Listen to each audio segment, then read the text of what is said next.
Hello friends, எல்லோருக்கும் வணக்கம். Welcome to young investor channel. Actually market இன்னைக்கு லீவ் தான், பட் இருந்தாலும் பார்த்தீங்கன்னா கண்டினியூஸாக சில இம்பார்ட்டன்ட் அப்டேட்ஸ் எல்லாமே நம்ம டிஸ்கஸ் பண்ணிட்டு வரோம். ஸோ அதில் நீங்கள் கமெண்ட்டில் கேட்டிருந்தீங்க அந்த ஏஞ்சல் லோனோட சார்ஜஸ் பற்றி டிஸ்கஸ் பண்ணுங்க அப்படின்னு சொல்லி. ஸோ நான் ஆல்ரெடி டிஸ்கஸ் பண்ணேன். ஏஞ்சல் லோன் பார்த்தீங்கன்னா brokerages charge and cash and equity delivery டிரான்சாக்ஷனுக்கு நவம்பர் 1ஆம் தேதியிலேருந்து ஃபீ எவ்வளோ ஃபிக்ஸ் பண்ணியிருக்காங்கன்னா ஃப்ளாட் ரேட் ஆட்டி ₹20 ஃபிக்ஸ் பண்ணியிருக்காங்க.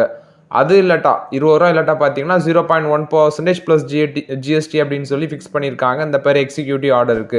இது ஒரு மாடலாட்டி இன்க்ரீஸ் பண்ணியிருக்காங்க. இதுக்கு முன்னாடி எப்படி இருந்துச்சுன்னா ஜீரோ ப்ரோக்கரேஜ் மாடல் தான் இருந்துச்சு. அதுலேருந்து பார்த்தீங்கன்னா இப்போ இந்த ஃபீயை வந்து நவம்பர் 1ஆம் தேதியிலேருந்து ஏஞ்சல் லோன் ஃபிக்ஸ் பண்ணியிருக்காங்க. அது மட்டும் இல்லாமல் என்எஸ்சி பார்த்தீங்கன்னா சில சார்ஜஸ் வந்து ரிவைஸ் பண்ணியிருக்காங்க. கேஷ் மார்க்கெட்டில் ₹297 வந்து பெர் க்ரோர் ஆஃப் ட்ரேடட் வேல்யூக்கு வந்து ஃபிக்ஸ் பண்ணியிருக்காங்க. அடுத்தது ஈக்விட்டி ஃபியூச்சர்ஸுக்கு வந்து ₹173 பெர் க்ரோருக்கு வந்து ஃபிக்ஸ் பண்ணியிருக்காங்க.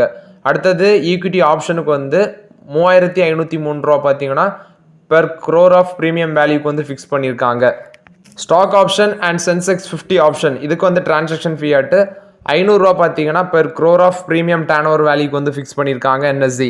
நெக்ஸ்ட் ஜீரோதா பார்க்கும்போது அவங்க டிரான்சாக்ஷன் சார்ஜஸ் வந்து குறைச்சிருக்காங்க. 0.035% குறைச்சிருக்காங்க. இதுக்கு முன்னாடி அது வந்து 0.0495% இருந்திருக்கு ஆப்ஷன்ஸுக்கு. அதே ஃபியூச்சர்ஸுக்கு பார்க்கும்போது 0.00173% குறையுது. இதுக்கு முன்னாடி அது வந்து 0.00183% இருந்திருக்கு. அது மாதிரி ஏஞ்சல் லோன் பார்த்தீங்கன்னா எக்ஸ்சேஞ்ச் டிரான்சாக்ஷன் சார்ஜஸ் வந்து 0.00297% வந்து என்எஸ்சி கேஷ் செக்மெண்ட்டுக்கு வந்து ஃபிக்ஸ் பண்ணியிருக்காங்க. ஃபியூச்சர்ஸுக்கு 0.00173% ஃபிக்ஸ் பண்ணியிருக்காங்க. ஆப்ஷனுக்கு 0.03503% வந்து ஃபிக்ஸ் பண்ணியிருக்காங்க ஆப்ஷனுக்கு. பிஎஸ்சி என்ன சார்ஜஸ் கொடுத்துருக்காங்கன்னா அதாவது இண்டெக்ஸ் ஸ்டாக் ஃபியூச்சர்ஸுக்கு 0% வந்து கொடுத்துருக்காங்க. சென்செக்ஸ் 50 அண்ட் ஸ்டாக் ஆப்ஷனுக்கு வந்து 0.0050% ஃபிக்ஸ் பண்ணியிருக்காங்க. சென்செக்ஸ் பேங்க் ஆப்ஷனுக்கு வந்து 0.0325% வந்து இது பிஎஸ்சி வந்து ஃபிக்ஸ் பண்ணியிருக்காங்க. இந்த ஏஞ்சல் லோனோட அந்த சார்ஜஸ் இன்க்ரீஸ் பண்ணோன்னே லாஸ்ட் மார்க்கெட்டில் ஷேர் வந்து பார்த்தீங்கன்னா கிட்டத்தட்ட 7% மேலே இன்க்ரீஸ் ஆயிருந்துச்சு. ஸோ அனாலிஸ்ட் என்ன எக்ஸ்பெக்ட் பண்ணுறாங்கன்னா ஏஞ்சல் லோனோட ரெவன்யூ வந்து இந்த சார்ஜஸ் இன்க்ரீஸ் பண்ணுறது மூலமாட்டி 8% வரைக்கும் இன்க்ரீஸ் ஆக வாய்ப்புகள் இருக்குன்னு சொல்லியிருக்காங்க. இதில் நம்ம கவனிக்க வேண்டியது ஆல்ரெடி நம்ம இந்த எஸ்டிடி டேக்ஸ் எல்லாம் பற்றி டிஸ்கஸ் பண்ணிட்டோம். செக்யூரிட்டி டிரான்சாக்ஷன் டேக்ஸ் அதெல்லாம் பற்றி டிஸ்கஸ் பண்ணிட்டோம். அது ஃபியூச்சர்ஸ் அண்ட் ஆப்ஷனுக்கு எவ்வளோ சார்ஜஸ் வரும்னு சொல்லி ஆல்ரெடி டிஸ்கஸ் பண்ணிட்டோம். நிதின் காமத் வந்து 2 இதை மென்ஷன் பண்ணுறாரு. அதாவது 2 சார்ஜஸ் இன்க்ரீஸ் ஆகிறது வந்து பார்த்தீங்கன்னா இம்பாக்ட் ஆகும். குறிப்பாட்டு என்எஸ்சி அண்ட் பிஎஸ்சியில் வந்து நீங்கள் ஆப்ஷன் வந்து செல்லிங் பண்ணுறீங்க.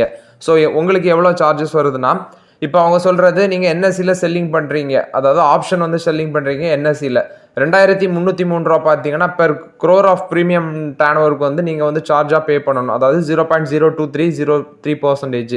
அடுத்தது பிஎஸ்சியில் நீங்கள் வந்து ஆப்ஷன் வந்து செல் பண்ணுறீங்க, அதுக்கு வந்து 0.0205% வந்து நீங்கள் சார்ஜஸ் பே பண்ணுறீங்க.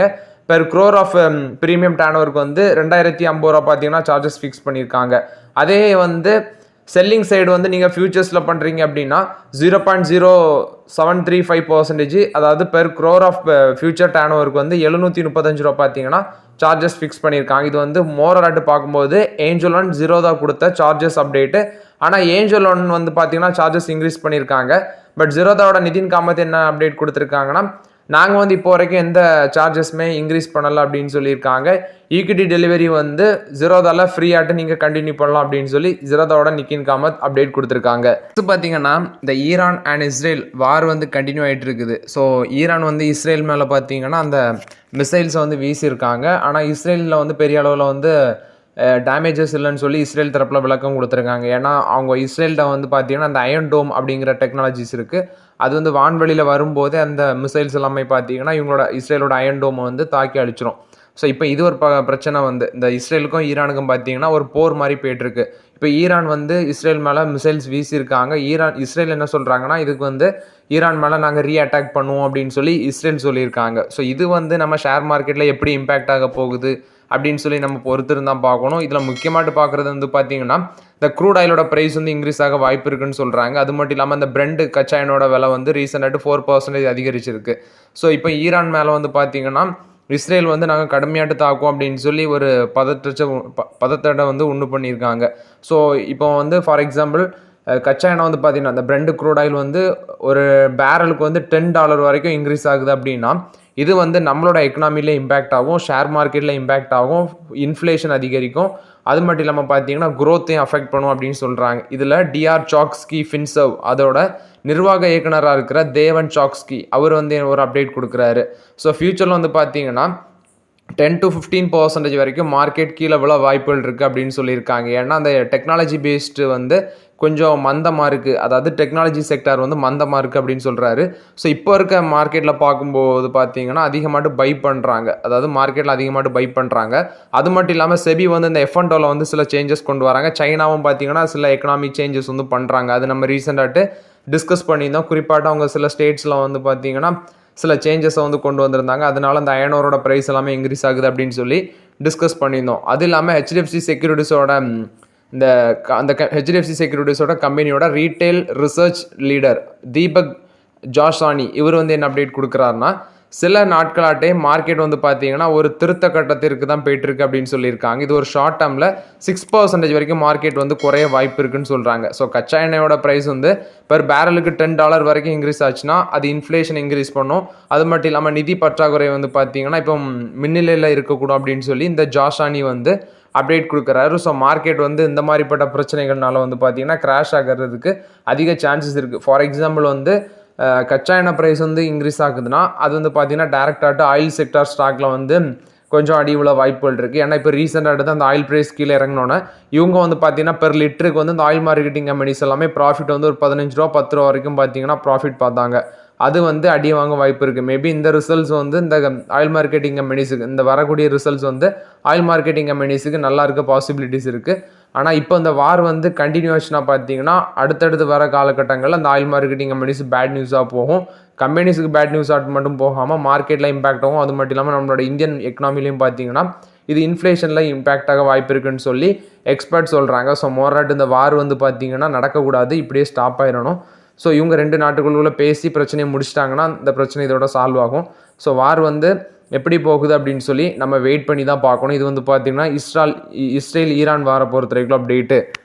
நெக்ஸ்ட்டு பார்த்தீங்கன்னா ஒரு அப்டேட் வந்திருக்கு. சைனா பேஸ்டு இந்த BYD கார் கம்பெனி வந்து பார்த்தீங்கன்னா இந்தியாவில் வந்து ஒரு லோக்கல் மேனுஃபேக்சரிங் ஃபெசிலிட்டி வந்து புதுசாக ஸ்டார்ட் பண்ணுறதுக்கு குறிப்பாட்டு ரிலையன்ஸ் குரூப்பு அதானி குழுமத்து கூட வந்து பேச்சுவார்த்தையில் இருக்கிறாங்க அப்படின்னு சொல்லி ஒரு அப்டேட் வந்திருக்கு. இந்தியாவில் ஒரு லோக்கல் மேனுஃபேக்சரிங் போர்ட்ஃபோலியோ பார்த்தீங்கன்னா ஸ்டார்ட் பண்ணுறதுக்கு ரிலையன்ஸ் குரூப் அதானி குழுமத்து கூட பேச்சுவார்த்தையில் இருக்காங்கன்னு சொல்லி ஒரு நியூஸ் வந்திருக்கு. பட் எனக்கு தெரிஞ்சது வந்து ரூமர் அப்படின்னு நினைக்கிறேன். ஸோ ரூமர் வந்து பார்த்தீங்கன்னா ஸ்ப்ரெட் ஆகிருக்கு. குறிப்பாட்டு இவங்க BYDங்கிற இந்த கார் வந்து பார்த்தீங்கன்னா டெஸ்லாவுக்கு ரொம்பவே காம்படிஷனாக இருக்கிறாங்க. டெஸ்லா இல்லாமல் நிறைய கார் கம்பெனிஸு காம்படிஷனாக இருக்கிறாங்க. ஏன்னா இவங்களோட கார் ப்ராடக்ட்ஸ்னு பார்க்கும்போது ப்ரைஸ் வந்து மற்ற கம்பெனிஸை கம்பேர் பண்ணும்போது பார்த்தீங்கன்னா ப்ரைஸ் வந்து ரொம்பவே கம்மியாக இருக்குது, அது மாதிரி குவாலிட்டியும் இருக்குது. ஸோ டெஸ்லாக்கு இவங்க ரொம்பவே சொப்பன மாட்டு இருக்கிறாங்க. ஸோ அது மட்டும் இல்லாமல் 2025 வந்து பார்த்தீங்கன்னா இவங்களோட ப்ரொடக்ஷனையும் ஸ்டார்ட் பண்ண இருக்கிறாங்க, லோக்கல் மேனுஃபேக்சரிங் ப்ரொடக்ஷன் அப்படின்னு சொல்லி அப்டேட் கொடுத்துருக்காங்க. கரண்ட்லி BYD பார்த்தீங்கன்னா ஒரு ஸ்மால் அசம்பிளி பேஸை வந்து தமிழ்நாட்டில் ஆப்ரேட் பண்ணுறாங்க. பட் பெருசாட்டு இல்லை, ஒரு ஸ்மால் அசம்பிளி பேஸில் வந்து ஆப்ரேட் பண்ணுறாங்க அப்படின்னு சொல்கிறாங்க. எல்லாமே வந்து இம்போர்ட் அது சம்மந்தமாட்டு தான், இம்போர்ட் பண்ணி தான் பண்ணுறாங்க. அது இல்லாமல் இவங்க ஒரு இம்போர்ட் ஹோமோலகேஷன் சேலஞ்சஸ் வந்து ஃபேஸ் பண்ணியிருக்காங்க. 2023 ஒரு $9 மில்லியன் வரைக்கும் ஃபைனும் பே பண்ணியிருக்காங்க. டிபார்ட்மெண்ட் ஆஃப் ரெவன்யூ இன்டெலிஜென்ஸுக்கு வந்து பே பண்ணியிருக்காங்க அப்படின்னு சொல்லி இவங்க BYDன்னு சொல்கிறாங்க. ஸோ ஆல்ரெடி BYDயோட இந்தியா வால்யூம்ஸ் பார்த்தீங்கன்னா லோவில் தான் இருக்குது, வெரி லோவில் தான் இருக்குது. 2300 யூனிட்ஸ் தான் 2023 விற்றுருக்காங்க.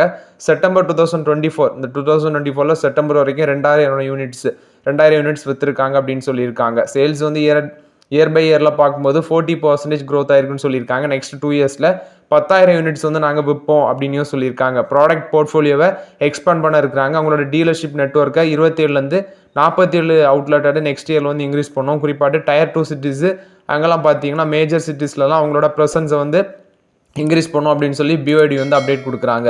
ஸோ BYD வந்து அவங்களோட ஃபியூச்சர் மாடல் போர்ட்ஃபோலியோவில் சில இதை வந்து ஆட் பண்ண இருக்கிறாங்க. குறிப்பாட்டு ஸ்மாலர் பேட்டரி வெர்ஷனில் வந்து ஆட்டோ 3 SUV அதை வந்து கொண்டு வர இருக்கிறாங்க. நெக்ஸ்ட்டு EMAX 7 சீட்டர் MPV அந்த காரையும் விரைவில் கொண்டு வர இருக்கிறாங்க. ஸோ மோராட் இது வந்து பார்த்தீங்கன்னா BYD கம்பெனி கொடுத்த அப்டேட்டு. அது மட்டும் இல்லாமல் BYD வந்து ரெக்கார்ட் சேல்ஸ் வந்து பண்ணியிருக்காங்க. இந்த செப்டம்பரில் கிட்டத்தட்ட 4 லட்சம் வெஹிக்கிள்ஸ் வந்து விற்றுருக்காங்க. இந்த செப்டம்பரில் மட்டுமே 4 லட்சம் விற்றுருக்காங்க. இதான் ஃபஸ்ட் டைம் இந்த கார் கம்பெனி இவ்வளோ சேல்ஸ் பண்ணியிருக்காங்க. 4,17,603 யூனிட்ஸ் விற்றுருக்காங்க அப்படின்னு சொல்லியிருக்காங்க. இதில் 1,64,956 பேட்டரி எலக்ட்ரிக் கார்ஸும் 2,52,647 பிளக்-இன் ஹைப்ரிட் மாடல்ஸும் விற்றுருக்காங்க அப்படின்னு சொல்கிறாங்க. ஸோ 2023 செப்டம்பரை கம்பேர் பண்ணி பார்க்கும்போது 4 to 6% வந்து பார்த்தீங்கன்னா growth அதிகரிச்சிருக்கு. இந்த செப்டம்பரில் மட்டுமே 33,000 யூனிட்ஸ் வந்து குளோபல் டெலிவரிஸ் பண்ணியிருக்காங்க, அதாவது எக்ஸ்போர்ட் பண்ணியிருக்காங்க அப்படின்னு சொல்லி BYD கார் கம்பெனி அப்டேட் கொடுக்குறாங்க. இது வந்து BYD கம்பெனியை பொறுத்த வரைக்கும் அப்டேட். மோரட் இது பார்த்தீங்கன்னா டெஸ்லாக்கு ரொம்பவே இந்த கம்பெனி வந்து காம்படிஷன் கொடுக்குறாங்க. நெக்ஸ்ட் பார்க்கும்போது க்ரோ கம்பெனி பார்த்தீங்கன்னா அவங்களோட ரிசல்ட் சொல்கிறாங்க, அதாவது ஃபினான்ஷியல் 24க்கான அந்த ஃபினான்ஷியல் ரிசல்ட்ஸ் சொல்கிறாங்க. 308% நெட் ப்ராஃபிட் இன்க்ரீஸ் ஆயிருக்கு. 298 கோடி நெட் ப்ராஃபிட் பண்ணியிருக்காங்க. அது ப்ரீவியஸ் ஃபினான்ஷியல் இயரில் வெறும் 73 கோடி தான் இருந்திருக்கு. இப்போ 298 கோடியாக இருக்குது. 308% இன்க்ரீஸ் ஆயிருக்கு அப்படின்னு சொல்கிறாங்க. அது மட்டும் இல்லாமல் ரெவன்யூ ஃப்ரம் ஆப்ரேஷன் 123% இன்க்ரீஸ் ஆயிருக்கு. 2,900 கோடியாக இருக்குது. சேம் பீரியட் ப்ரீவியஸ் இயரில் 1,295 கோடியாக இருந்திருக்கு அப்படின்னு சொல்கிறாங்க. க்ரோவோட மார்க்கெட் ஷேர்னி பார்த்தீங்கன்னா 25% வந்து க்ரோ ஹோல்ட் பண்ணுறாங்க இந்தியன் மார்க்கெட்டில். 1.2 crore ஆக்டிவ் யூசர்ஸ் வந்து வச்சுருக்காங்க அப்படின்னு சொல்கிறாங்க. ஸோ இது வந்து பார்த்தீங்கன்னா ஜுரோதா தான் ஃபர்ஸ்ட் பிளேஸில் இருக்கிறாங்க. அதுக்கு அடுத்தபடியாட்டு பார்க்கும்போது angel and Upstox, ICICI securities, அதுக்கு அடுத்தபடியாட்டு டாப் 5 லிஸ்ட்டில் வந்து இந்த க்ரோ இருக்கிறாங்க. ஸோ மோராட் இது வந்து பார்த்தீங்கன்னா க்ரோ பொறுத்த வரைக்கும் ஃபினான்ஷியல் ரிசல்ட்ஸ் அப்டேட்டு. நெக்ஸ்ட் பார்த்தீங்கன்னா இந்த டிஃபென்ஸ் கம்பெனிஸோட, அதாவது டாப் 10 டிஃபென்ஸ் கம்பெனிஸோட ஆர்டர் புக் வேல்யூவை பார்க்கலாம். இதில் நீங்கள் கவனிச்சுக்கிடணும், இப்போ நான் சொல்கிற டிஃபென்ஸ் செக்டார் ஸ்டாக்ஸ் எல்லாமே பார்த்தீங்கன்னா ஆர்டர் புக் வேல்யூ பார்த்து இன்வெஸ்ட்மெண்ட் பண்ணிடாதீங்க, எல்லாமே ஓவர் வேல்யூட். பட் இந்த புக் வேல்யூ பார்த்தீங்கன்னா ஆல்ரெடி இன்வெஸ்ட்மெண்ட் பண்ணவங்க இருப்பாங்க, அவங்களுக்கு தெரியணும். அது இல்லாமல் பார்த்தீங்கன்னா ஃபியூச்சரில் அந்த ஸ்டாக் ஏதாவது ஆப்ஷன் வந்துச்சுன்னா, அதாவது இன்வெஸ்ட்மெண்ட் பண்ணுற ஆப்பர்ச்சுனிட்டிஸ் வந்துச்சுன்னா அதுவும் யூஸ்ஃபுல்லாக இருக்கும்னு சொல்லி தான் ஷேர் பண்ணுறேன். ஸோ ஃபஸ்ட்டு ஹிந்துஸ்தான் ஏரோநாட்டிக்ஸ், இவங்களோட ஆர்டர் புக் வேல்யூ பார்த்தீங்கன்னா 94,000 கோடியாக இருக்குது. பாரத் எலக்ட்ரானிக்ஸ் லிமிடெட், இது ரீசெண்டாக நான் இன்வெஸ்ட்மெண்ட் பண்ண ஸ்டாக்கு, 76,705 கோடியாக இருக்குது. மேசகாண்டாக் ஷிப் பில்டர்ஸ் 36,839 கோடியாக இருக்குது. Garden Reach Ship Builders and Engineers 25,231 கோடியாக இருக்குது. கொச்சின் ஷிப்யார்ட் 22,000 கோடியாக இருக்குது. பாரத் டைனமிக்ஸ் 19,500 கோடியாக இருக்குது. சோலார் இண்டஸ்ட்ரீஸ் இந்தியா 4,750 கோடியாக இருக்குது. அஸ்ட்ரா மைக்ரோவேவ் ப்ராடக்ட்ஸ், இவங்களோட புக் வேல்யூ வந்து பார்க்கும்போது 2,365 கோடியாக இருக்குது. மிஸ்ரா தாத்து நிகம் 1,740 கோடியாக இருக்குது. ஜென் டெக்னாலஜிஸ் 1,400 கோடியாக இருக்குது. இது வந்து top 10 defence கம்பெனிஸோட order book value. Next பார்த்தீங்கன்னா ஜொமேட்டோவை பற்றி சொல்லுங்கள் அப்படின்னு சொல்லி கேட்டிருக்கீங்க. ஜொமேட்டோ வந்து பார்த்தீங்கன்னா இப்போ ஸ்விக்கி IPO அதை பேஸ் பண்ணி ஜொமேட்டோ வந்து ரேலி ஆகுது. ஜொமேட்டோட ஸ்டாக் ப்ரைஸ் பார்க்கும்போது 274 ரூபா இருக்குது. அதை 52 வீக் லோ வந்து பார்க்கும்போது 100 ரூபா இருக்குது. இந்த ஸ்டாக் வந்து பார்த்தீங்கன்னா ஹைலி ஓவர் வேல்யூடாக இருக்குது. இப்போதைக்கு ஜொமேட்டோ பக்கம்லாம் தலை வச்சு கூட படுக்க முடியாது. நெக்ஸ்ட் பார்க்கும்போது ஜி என்டர்டைன்மெண்ட். ஸோ இதில் வந்து பார்த்தீங்கன்னா ரீசெண்டாக தான் பல பிரச்சனைகள் வந்து சால்வ் ஆகி இப்போ ஒரு ரேஞ்சில் இருக்கிறாங்க. ஸோ இனி வந்து அடுத்த ரிசல்ட்ஸை பார்த்துட்டு வேணால் அந்த ஜி என்டர்டைன்மெண்ட்டில் உள்ள என்ட்ரி கொடுக்கலாமான்னு பார்க்கலாம். இப்போ வரைக்கும் பார்த்தீங்கன்னா அந்த G entertainment full and full வந்து ஒரு நியூஸ் பேஸ், ஒரு நியூஸ் வந்துச்சுன்னா டக்குனே வந்து பார்த்தீங்கன்னா 5% ரேலி ஆகுறாங்க. அவங்களோட பழைய கேசஸ் அது எல்லாமே க்ளோஸ் ஆகி அப்படி ஒரு நியூஸ் வரும், அந்த பேஸ் பண்ணி இந்த ஜி என்டர்டைன்மெண்ட் ரேலி ஆகுது. ஸோ ஜி என்டர்டைன்மெண்ட் இப்போதைக்கு வெயிட் பண்ணலாம். ஸோ ரிசல்ட்ஸை வச்சுட்டு ஜி என்டர்டைன்மெண்ட்டில் நெக்ஸ்ட் என்ட்ரி கொடுக்கலாம் அப்படின்னு சொல்லி டிஸ்கஸ் பண்ணலாம். ஜி என்டர்டைன்மெண்ட்டோட ஸ்டாக் ப்ரைஸ் 140 ரூபா இருக்குது. அதோட 52 வீக் ஹை பார்க்கும்போது 280 ரூபா கிட்ட இருக்குது. ஸோ வெயிட் பண்ணலாம், ரிசல்ட்ஸ் வரட்டு, அதை பார்த்துட்டு நெக்ஸ்ட் ஜி என்டர்டைன்மெண்ட்குள்ளே என்ட்ரி கொடுக்கலாமா வேண்டாமான்னு டிஸ்கஸ் பண்ணலாம்.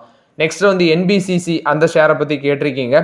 NBCC வந்து 1:2 போனஸ் ஷேர் அனௌன்ஸ் பண்ணியிருக்காங்க. அதுக்கான ரெக்கார்ட் டேட் பார்த்தீங்கன்னா ஆக்சுவலி இது 1 மந்த்துக்கு முன்னாடி அனௌன்ஸ் பண்ணிட்டாங்க. ரெக்கார்ட் டேட் வந்து அக்டோபர் 7ஆம் தேதி. நீங்கள் வந்து கமெண்ட்ல கேட்டிருந்தீங்க, அதனால தான் சொல்கிறேன். அதுக்கான ரெக்கார்ட் டேட் அக்டோபர் 7ஆம் தேதி. இது வந்து NBCCயை பொறுத்த வரைக்கும் update. So okay friends, actually இந்த வீடியோவில் சில இம்பார்ட்டன்ட் அப்டேட்ஸ் எல்லாமே டிஸ்கஸ் பண்ணோம். ஆக்சுவலி நம்ம கவனிக்க வேண்டியது, இப்போ இந்த வார் பார்த்தீங்கன்னா பெரிய அளவில் போயிட்டு இருக்குது. ஒன்று இந்த இஸ்ரேலு, அடுத்தது ஹமாஸு, என்னோட லெபனானு, அடுத்தது ஈரானு, இப்படி பார்த்தீங்கன்னா பல கட்டத்தில் வந்து இஸ்ரேலை சுற்றி பல பிரச்சனைகள் ஓடிட்டு இருக்குது.